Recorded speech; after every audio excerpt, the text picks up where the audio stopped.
प्रिय शिक्षार्थियों, आप सभी का स्वागत है आपके अपने हिंदी सारथी आरएस क्लासेज यूट्यूब चैनल पर। मेरी तरफ से आप सभी को सप्रेम नमस्कार। हमारा आज का पाठ है अट नहीं रही है। यह पाठ कक्षा 10वीं की हिंदी पुस्तक क्षितिज में संकलित है और इसके रचनाकार हैं सूर्यकांत त्रिपाठी निराला जी।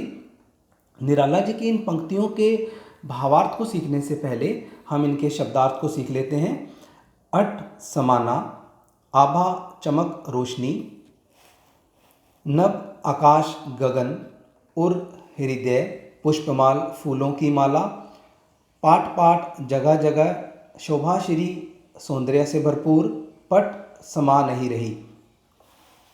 यहाँ पर निराला जी जो कि एक छायावादी रचनाकार हैं, उन्होंने प्रकृति का सुंदर जो दृश्य है वो हमारे सामने अट नहीं रही कविता के माध्यम से लेके आए हैं।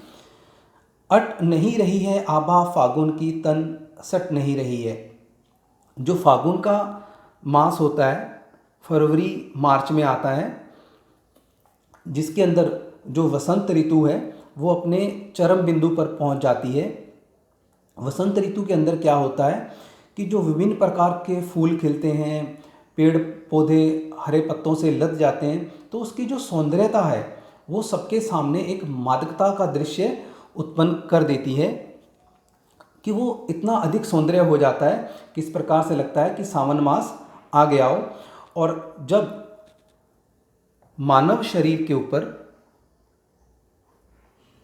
इस सौंदर्यता का जो असर इतना ज़्यादा होता है कि उनके चेहरों पर, मनुष्यों के चेहरों पर जो खुशी है वो खिल उठती है, खुशी दिखाई पड़ती है। कहीं सांस लेते हो घर घर भर देते हो, उड़ने को नभ में तुम पर पर कर देते हो। आँख हटाता हूँ तो हट नहीं रही है, पत्तों से लदी डाल, कहीं हरी कहीं लाल, कहीं पड़ी है उर में मंद गंध पुष्पमाल, पाट पाट शोभा श्री पट नहीं रही है। आगे कवि जी कह रहे हैं कि फागुन, जब तुम इस वातावरण के अंदर श्वास लेते हो, अर्थात जब फागुन मास के अंदर, वसंत ऋतु के अंदर जो पेड़ पौधे हैं जो अपनी सुगंधित वायु छोड़ते हैं, जो फूलों से सुगंधित हवा सब तरफ फैल जाती है, तो वो घर घर में खुशियों का माहौल आप उत्पन्न कर देते हो और उड़ने को नभ में तुम पर पर कर देते हो। और तब यूँ लगता है कि मन को पंख लग गए हैं और वो पूरे आकाश गगन में उड़ने के लिए मनुष्य तैयार हो उठते हैं। अर्थात मन यूँ करता है कि खुले आकाश गगन में उड़ लिया जाए। आँख हटाता हूँ तो हट नहीं रही है।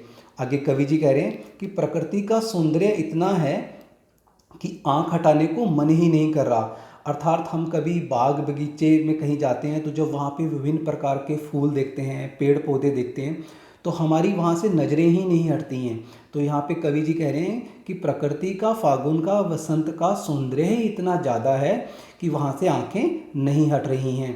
पत्तों से लदी डाल, कहीं हरी कहीं लाल। और जब हम पेड़ पौधों को, कवि जी कह रहे हैं कि जब देखते हैं तो वो पत्तों से, फूलों से भर चुके होते हैं और उनकी हरितिमा, उनकी लालिमा इतनी ज़्यादा होती है कि यहाँ ऐसे लगता है कि कहीं पड़ी है उर में मंद गंध पुष्पमाल। और हम देखते हैं कि पेड़ों पे बहुत सारे जो बेलें होती हैं वो चारों तरफ उनको घेर लेती हैं और फिर यूँ लगता है कि पेड़ों ने अपने गलों में जो फूलों की माला है वो पहन रखी हो। पाट पाट शोभा श्री पट नहीं रही है। अब यहाँ पे कवि जी कह रहे हैं कि इस वातावरण के अंदर, इस वसंत फागुन मास के अंदर जो सुंदरता है, सौंदर्यता है, वो इतनी ज़्यादा है कि जगह जगह उसका असर दिखाई पड़ रहा है और जो उसकी आभा है, जो उसकी चमक है, वो मन में समा नहीं रही है। अर्थात कि सौंदर्य राशि इतनी ज़्यादा हो उठती है कि वो प्रकट हो रही है, वो छिप नहीं रही है, वो छिपाई नहीं छिप रही है और सबके सामने प्रकट हो रही है। यहाँ पर हम ये भी देखते हैं कि जब रसोई में कुछ अच्छे पकवान तैयार हो रहे होते हैं तो बच्चे शोर उठा देते हैं, तो माँ कहती है कि बेटा चुपचाप बैठ जाओ, लेकिन उनकी जो नासिका होती है, उनकी जो ग्रहण शक्ति होती है, वो ग्रहण करने की शक्ति होती है, वो चिल्ला उठते हैं कि माँ आज रसोई में इतने सुंदर सुंदर पकवान बन रहे हैं। उसी प्रकार से कवि जी ने यहाँ पे फागुन मास की जो सौंदर्यता का वर्णन किया है, जिस बाग बगीचे में, खुले वन में, उपवन में जब इतने विभिन्न प्रकार के जो फूल लगे होते हैं उनकी खुशबू स्वतः ही फैल जाती है और फिर वो सबको दिखाई पड़ती है, जिससे मनुष्यों के तन पर भी उसका असर पड़ता है और उनके मन पर भी, जिससे वो खुशी महसूस करते हैं। तो ये कविता का ये भावार्थ था। अगर अब हम इसके शिल्प सौंदर्य की बात करें तो निराला जी की यह कविता खड़ी बोली हिंदी में लिखी गई है। माधुर्य गुण का इसमें प्रयोग हुआ है। पाठ पाठ शोभाश्री में अनुप्रास अलंकार, घर घर में पुनरुक्ति प्रकाश। जो फागुन मास है वो फरवरी मार्च में आता है, फाल्गुन, जिसको हम क्षेत्रीय भाषा में फागुन कह देते हैं। वसंत ऋतु का आगमन होता है इसमें। और यह कविता छायावादी शिल्प के अंतर्गत हम देखें तो इसके अंदर प्रकृति का सुंदरता का चित्रण हुआ है, जिसमें निराला जी बहुत खरे उतरे हैं। तो यह निराला जी की कविता थी। आपकी वार्षिक परीक्षाओं से संबंधित ये आपको बहुत काम आएगी। मैं आप सभी को इसके लिए हार्दिक शुभकामनाएं देता हूँ।